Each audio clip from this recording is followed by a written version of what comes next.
masing-masing. Saya akan membawakan doa ini menurut keyakinan saya, yaitu Islam. Berdoa mulai Bismillahirrahmanirrahim. Begitu dia berdoa di Islam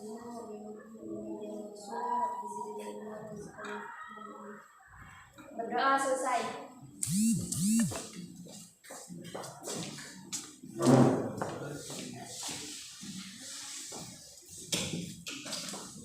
Iya, terima kasih buat kata-kata yang sangat penting kita dapat.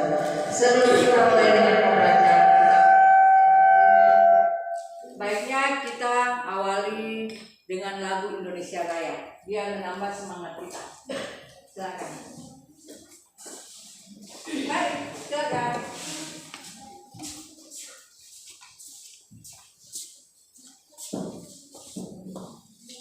Berdiri semua, berdiri. Biar semangat.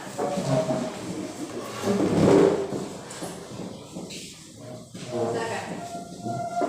Hiduplah Indonesia Raya. Indonesia tanah airku, tanah tumpah darahku.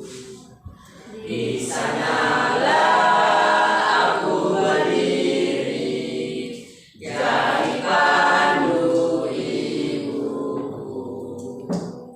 Indonesia kebangsaanku, bangsa dan tanah airku. Marilah kita berseru, Indonesia bersatu.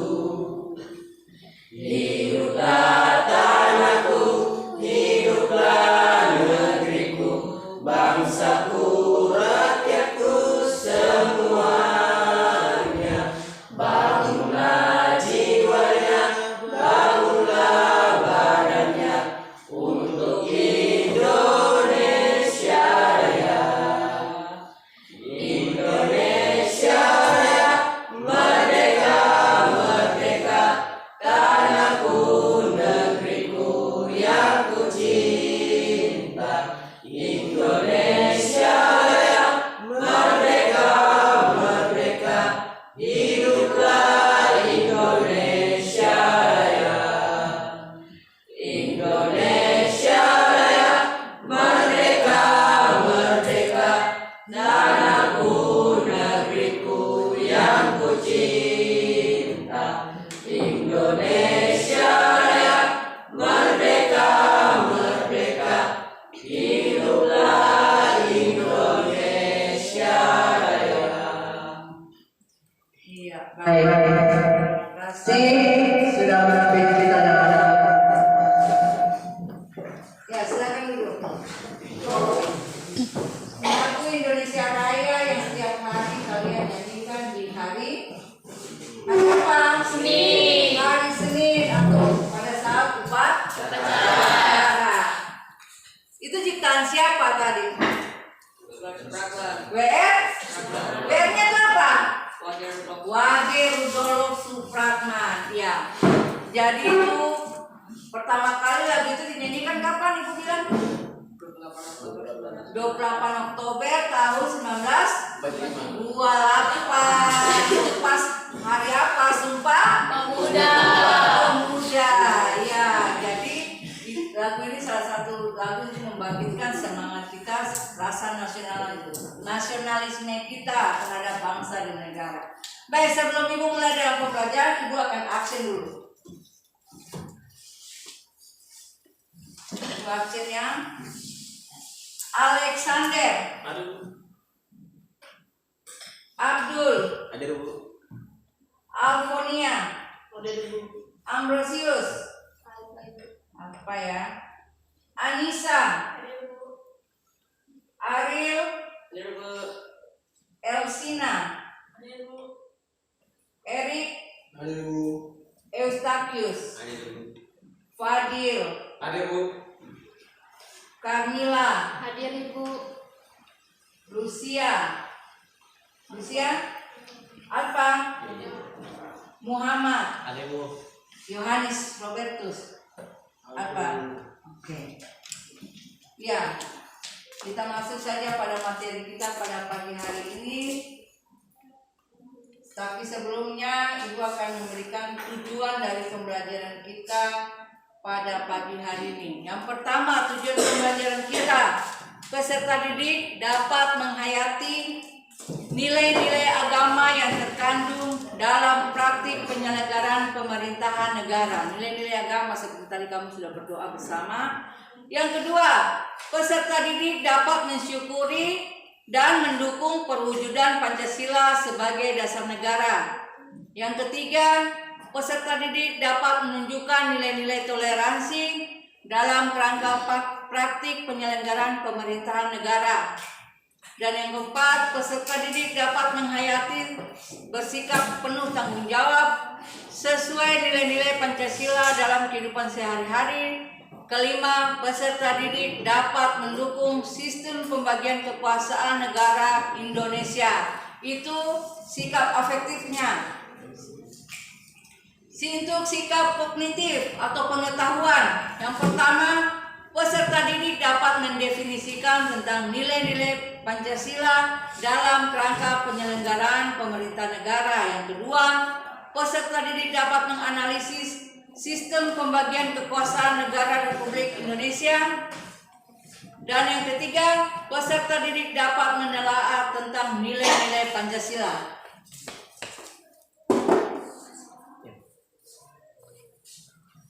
Untuk nilai psikomotor atau keterampilannya, yaitu kalian diharapkan dapat menalar hasil diskusi. Sebentar kalian akan diskusi kelompok tentang nilai-nilai Pancasila dalam kerangka praktik penyelenggaraan pemerintahan negara. Yang kedua, peserta didik dapat menyimpulkan tentang nilai-nilai Pancasila dalam kerangka praktik penyelenggaraan negara. Nah, itu tujuan pembelajaran kita pada hari ini.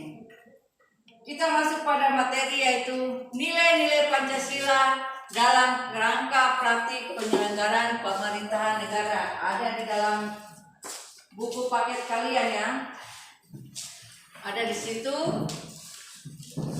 bab yang pertama. Materi pembelajaran kita yaitu sistem pembagian kekuasaan. Ada di bab pertama, halaman berapa? Halaman 2. Ada di situ. Apa itu sistem pemerintahan?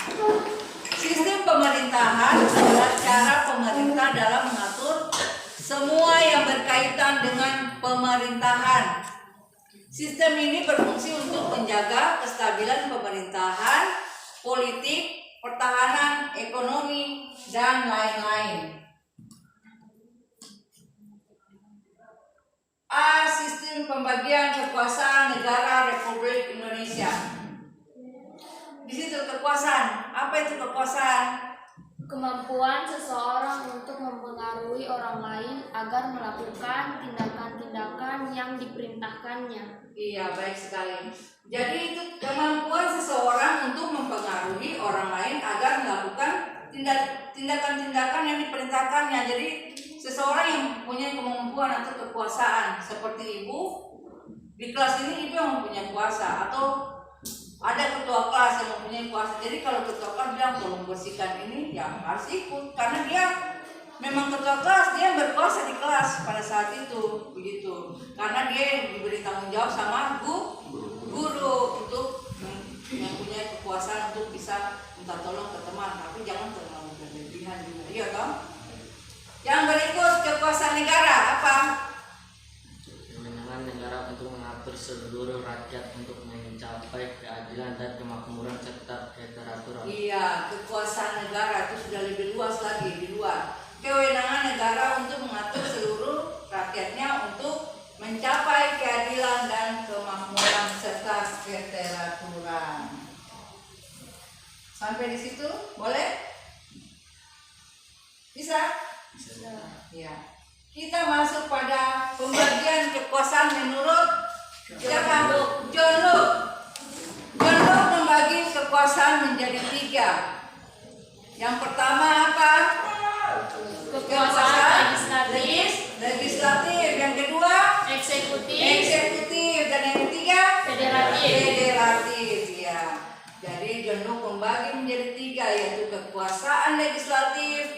eksekutif, dan federatif. Kekuasaan legislatif apa?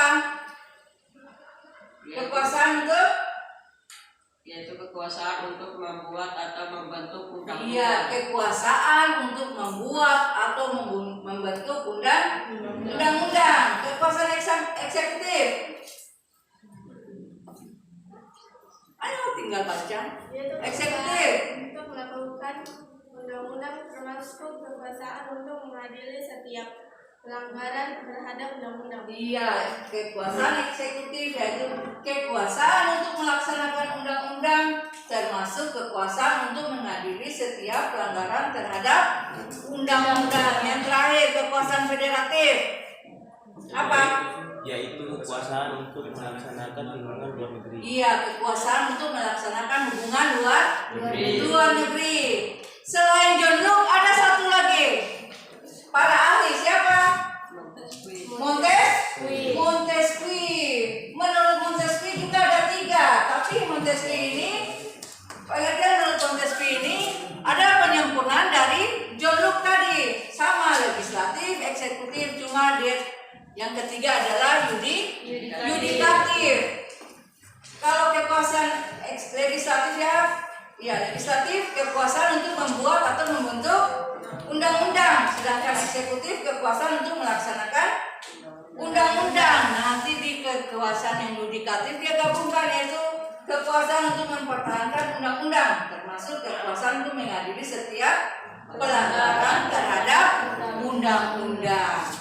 Jadi penyempurnaan dari John Locke ini menurut Montesquieu dikenal dengan istilah apa? Trias politika. Trias politika. Ya, dikenal dengan istilah trias politika. Sampai di sini ada yang ingin bertanya? Ibu lanjut? Lanjut. Oke. Pembagian kekuasaan di Indonesia. Kemarin ibu sedang apa? Gambar apa? Dia sedang apa? Berpikir, dia bingung mengapa harus ada pembagian kekuasaan. Karena ya, pembagian kekuasaan karena kekuasaan negara dibagi dalam beberapa bagian, yaitu legislatif, eksekutif, dan yudikatif, tetapi tidak dipisahkan. Dia dibagi-bagi tapi tidak dipisahkan. Yang kedua, hal ini membawa konsekuensi bahwa di antara bagian-bagian itu dimungkinkan ada koordinasi atau kerjasama, walaupun dibagi-bagi tapi ada kerjasama di dalamnya. Yang berikut, mekanisme pembagian ini banyak sekali digunakan oleh banyak negara di dunia, termasuk negara Indonesia. Ya. Tadi pembagian kekuasaan, sekarang kita masuk pada pemisahan. Pemisahan dan pembagian itu sama atau tidak? Tidak sama toh? Kalau pembagian itu bagaimana?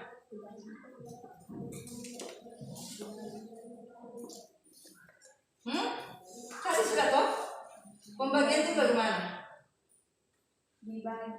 Dibagi tapi tidak bisa dipisahkan karena ada kerjasama di dalamnya, saling kerjasama. Kalau pemisahan kekuasaan itu, kekuasaan negara itu terpisah dalam beberapa bagian, baik mengenai organnya maupun fungsinya.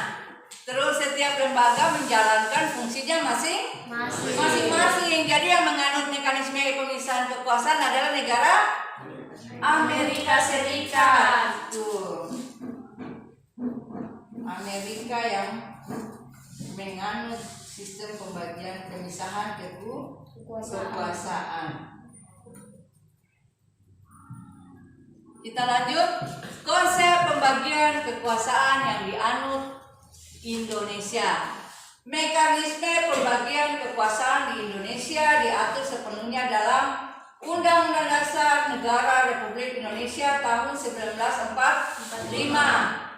Yang kedua, penerapan pembagian kekuasaan di Indonesia terdiri atas 2, yaitu pembagian secara apa? Horizontal dan vertikal. Vertikal itu yang bagaimana? Dari mana? Yang begini kah yang begini? Ya, dari atas ke bawah, sedangkan horizontal garis lurus begini. Biasa kalau TV kalau dia mulai rusak itu, dia bilang ini dia garis horizontal sudah rusak, karena dia sudah lurus begini, putih saja lah garis begini. Nah, itu horizontalnya biasa dibilang begitu. Pernah lihat kan televisi kalau rusak itu? Nah itu seperti itu namanya horizontal karena garisnya lurus begini. Baik, kita akan bahas yang pertama, pembagian kekuasaan secara horizontal. Pembagian kekuasaan menurut fungsi lembaga-lembaga tertentu, legislatif, eksekutif, dan yudikatif. Yang kedua, berdasarkan Undang-Undang Negara Republik Indonesia tahun 1945 secara horizontal, pembagian kekuasaan negara dilakukan pada tingkatan pemerintah pusat dan daerah. Itu horizontal.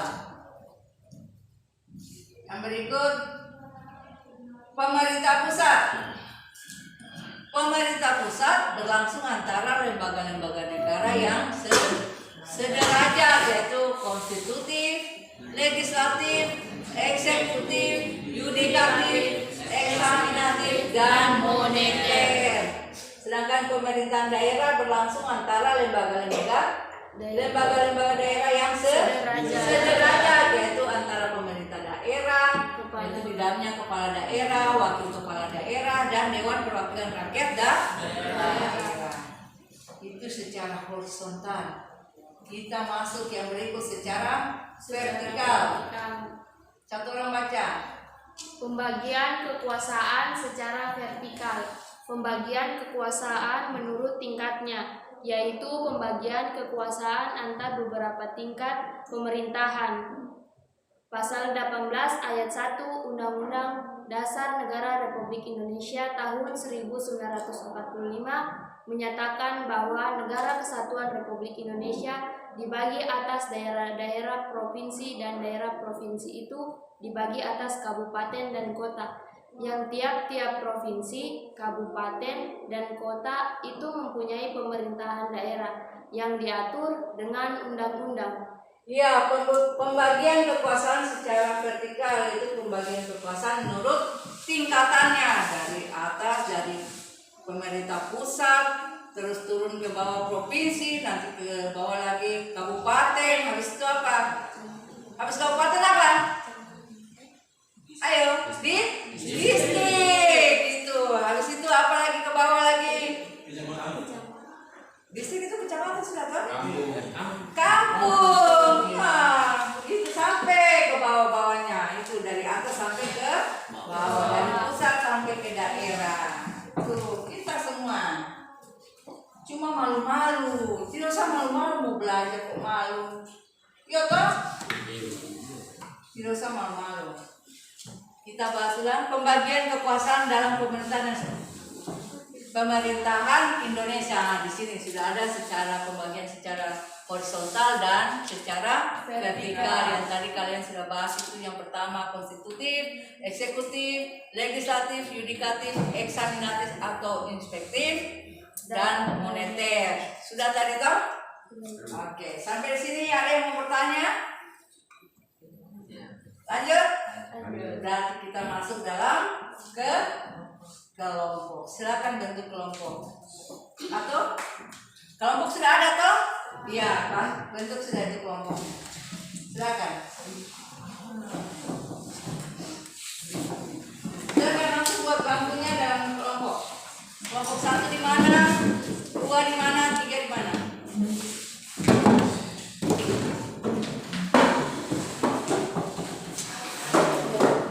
Jadi ini kelompok 1, sana kelompok 2, kelompok 3, yang kelompok 3 silakan menyesuaikan saja.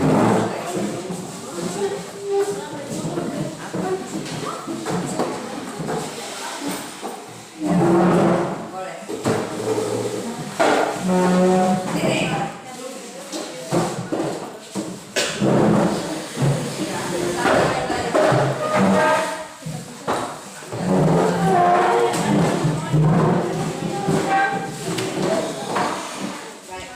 Kelompok 1 lembar kerjanya,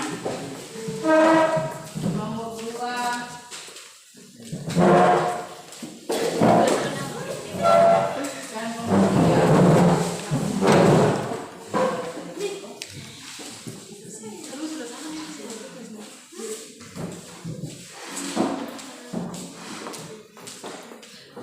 Silakan kalian diskusikan dengan kelompokmu tugas yang ada di lembar kerja kalian. Silakan. Ibu kasih waktu 5 menit untuk kalian berdiskusi.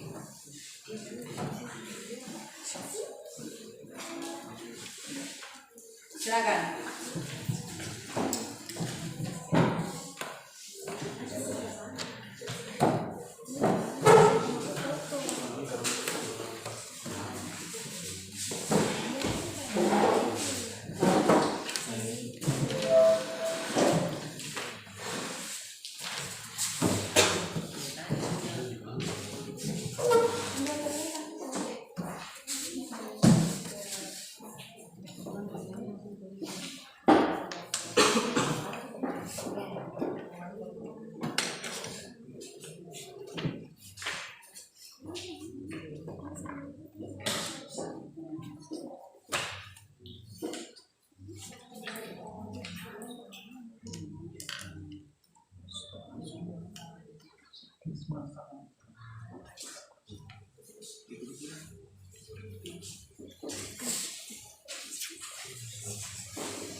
Sudah semua? Sudah selesai? Baik, kalau sudah selesai silakan kelompok 1 untuk mempresentasikan hasil diskusinya. Siap.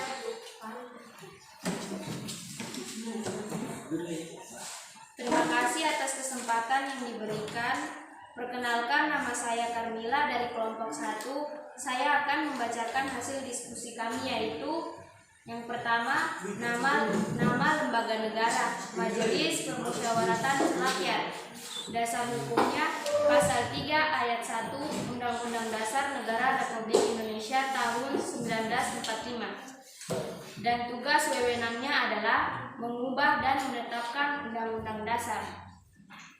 Kedua, nama lembaga negara, Presiden. Dasar hukum Pasal 4 Ayat 1 Undang-Undang Dasar Negara Republik Indonesia tahun 1945. Dan tugas dan wewenangnya adalah Presiden Republik Indonesia memegang kekuasaan pemerintah menurut Undang-Undang Dasar. Terima kasih. Iya, baik sekali dari kelompok 1. Berikan tepuk tangan dulu. Silakan kelompok 2.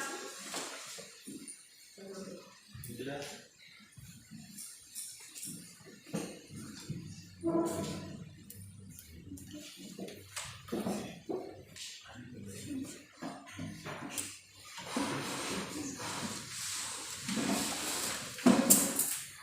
kasih atas kesempatan yang diberikan kepada kami.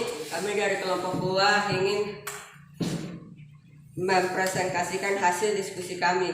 Yang pertama yaitu kekuasaan legislatif. Dasar hukum pasal 20 ayat 1 Undang-Undang Dasar Negara Republik Indonesia tahun 1945. Tugas dan wewenang Dewan Perwakilan Rakyat memegang kekuasaan membentuk undang-undang. Yang kedua, kekuasaan yudikatif. Dasar hukum pasal 24 ayat 2 Undang-Undang Dasar Negara Republik Indonesia tahun 1945.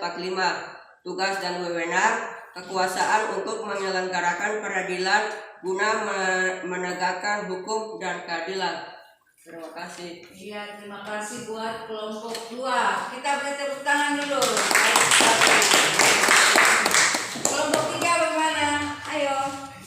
Jangan mengalah dengan kelompok yang lain. Terima kasih atas kesempatan yang diberikan kepada kami dari kelompok 3 akan mempresentasikan hasil diskusi kami. Nama lembaga negara kekuasaan eksaminatif inspektif. Dasar hukum pasal 23 ayat 1 UUD Negara Republik Indonesia. Untuk memeriksa pengolahan dan tanggung jawab tentang keuangan negara diadakan suatu badan pemeriksaan keuangan yang bebas dan mandiri. 2. Kekuasaan moneter pasal 23 UUD tahun 1945. Kekuasaan untuk menetapkan dan melaksanakan kebijakan moneter, mengatur dan menjaga kelancaran sistem pembayaran serta memelihara kestabilan nilai rupiah. Ya, beri tepuk tangan di kelompok 3. Kelompok 3 itu malu-malu. Padahal cowok semua tentu malu-malu. Iya, dari hasil diskusi kalian, dari presentasi kalian bagus sekali semua. Semua benar-benar. Ya, jadi pembagian kekuasaan ada 6 toh. Yang pertama apa tadi? Konstitutif. Terus eksekutif. Yang ketiga legislatif. Keempat yudikatif atau kehakiman. Yang kelima apa? Eksaminatif atau ekspektif. Dan yang keenam kekuasaan moneter. Masing-masing ada dasar hukumnya. Kalau konstitutif dasar hukumnya pasal berapa? Pasal 3 Pasal ayat 3 ayat 1 Undang-Undang Dasar tahun 1945. Tugas dan wewenangnya apa? mengubah dan menetapkan Undang-Undang Dasar. Undang-Undang Dasar. Yang kedua, kekuasaan eksekutif. Dasar hukumnya apa? Pasal 4 ayat 1. Pasal 4 ayat 1. ayat 1. Tugas dan wewenangnya? Presiden Republik Indonesia memegang kekuasaan pemerintah menurut Undang-Undang Dasar. Iya, Presiden Republik Indonesia memegang apa? Memegang Kekuasaan pemerintahan. Yang ketiga, kekuasaan legislatif. Apa? Dasar hukumnya berapa apa? Pasal 20 ayat 1. Tugas dan wewenangnya adalah Dewan Perwakilan Rakyat memegang kekuasaan membentuk undang-undang. iya. Tugas dan wewenangnya adalah untuk membentuk atau membuat undang-undang dipegang oleh DPR atau Dewan Perwakilan Rakyat. Ya. Kalau MPR apa? Tadi DPR Dewan Perwakilan Rakyat, MPR Majelis Permusyawaratan Rakyat. Kelompok 1 MPR, iya toh? Kelompok 1 MPR dan Presiden. Yang keempat, kekuasaan yudikatif atau kekuasaan kehakiman. Dasar hukumnya apa? Pasal 24 ayat 2. Tugas dan wewenangnya apa? Iya, untuk menyelenggarakan peradilan guna menegakkan hukum dan keadilan. Yang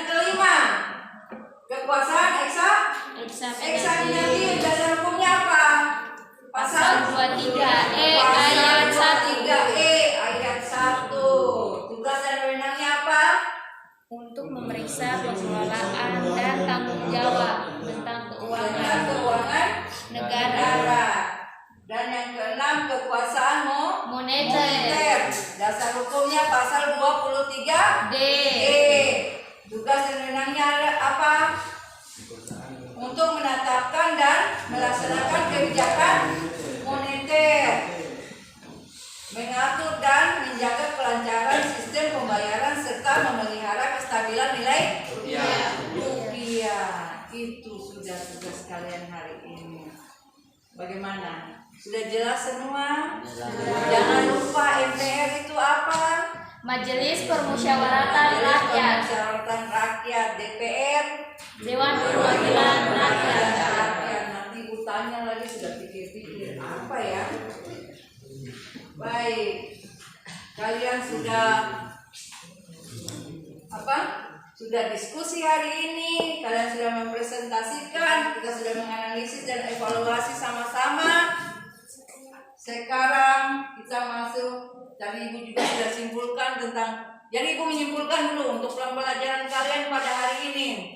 Kita mulai tadi dengan pembagian kekuasaan. Jadi pembagian kekuasaan menurut John Locke dan Montesquieu. John Locke ada berapa? 3. Montesquieu juga ada berapa? 3. Jadi pembagian kekuasaan menurut Montesquieu ini adalah penyempurnaan dari pendapat John Locke yang kita kenal dengan istilah apa? Trias politika. Baru tadi saja sudah lupa. Terus kita masuk lagi pembagian kekuasaan ada 2. Secara apa dan apa? Horizontal dan Horizontal vertikal. dan Vertikal. vertikal. Kalau secara horizontal apa saja yang 6 tadi? Kekuasaan konstitutif, Eksekutif, legislatif, yudikatif, eksaminatif, dan moneter. Sampai di sini jelas semua? Jelas. Oke, mantap. Jadi sebelum ibu mengakhiri, ibu kasih PR. Tugasnya apa? Kalian kerjakan kembali tugas yang tadi. Yang tadi ibu kasih tugas diskusi kalian. Tapi satu kelompok kan ibu cuma minta 2 toh? Sekarang kamu masing-masing kerja 6. 6-nya semua kamu tulis. Bukan 2 lagi, tapi berapa? 6. Itu masing-masing kerjakan di rumah dan kumpulkan kapan? Minggu depan hari Selasa. Oke, bisa begitu? Sebelum sesudahnya lagi kita refleksi ke pembelajaran hari ini, ibu ingin bertanya. Dari tadi ibu tanya kalian tidak ingin bertanya, jadi sekarang ibu bertanya.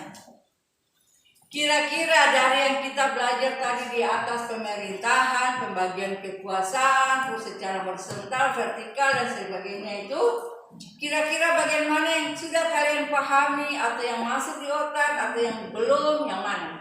Pembagian kekuasaan secara horizontal dan vertikal. Itu yang sudah kamu Pahami. Ada yang lain?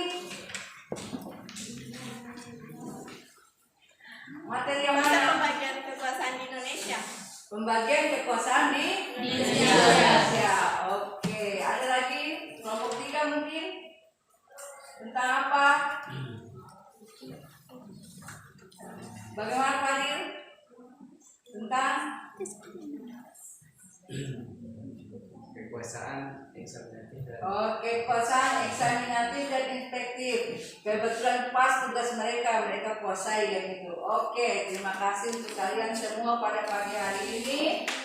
Sekarang sebelum kita bubar atau sebelum kita mengakhiri pembelajaran kita pada pagi hari ini, ibu hanya mau mengingatkan, kalian lihat ini gambar apa? 5M. Yaitu apa? Mengurangi mobilitas, mencuci tangan, sabun, memakai masker, menjaga jarak, hindari kerumunan.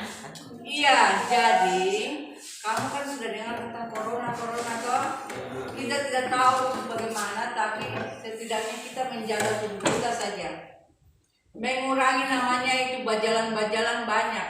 Mendingan di rumah bantu orang tua atau belajar daripada bajalan-bajalan kaget pulang bawa penyakit untuk orang tua, iya toh?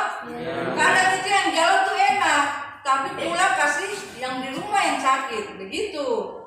Jadi jangan lupa kalau habis jalan kemana-mana pulang cuci tangan. Jangan pulang-pulang langsung pegang adik atau salam orang tua. Jangan dulu cuci tangan, baru boleh saling dengan yang lain gitu. Dan juga kalian harus menghindari yang namanya kerumunan. Jangan orang rame-rame di situ, kamu pergi ke situ semua. Harus dikurangi yang namanya yang begitu-begitu. Bisa? Bisa. Oke, terima kasih untuk hari ini. Kita sudah belajar sama-sama. Semoga apa yang Ibu berikan pada hari ini bisa menjadi bisa menambah ilmu buat kalian dan bisa kalian terapkan nanti di kehidupan kalian nanti. Sebelum kita tutup, Ibu minta salah seorang untuk memimpin kita dalam doa. Mari silakan.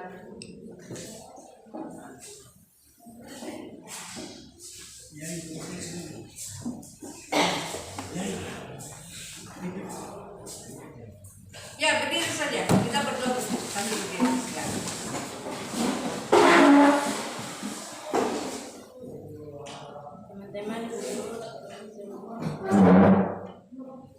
Teman-teman guru sebelum kita mengakhiri pelajaran ini, maka kita berdoa. Doa yang terbawa menurut agama baik Kristen Protestan. Berdoa mulai.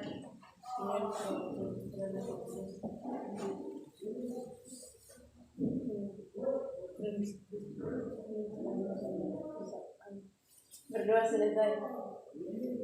Iya, terima kasih sudah memimpin kita dalam doa.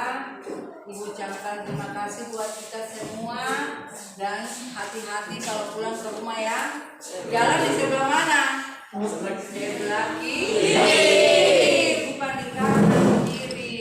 Oke, selamat siang, selamat pagi untuk kita semua. Sampai ketemu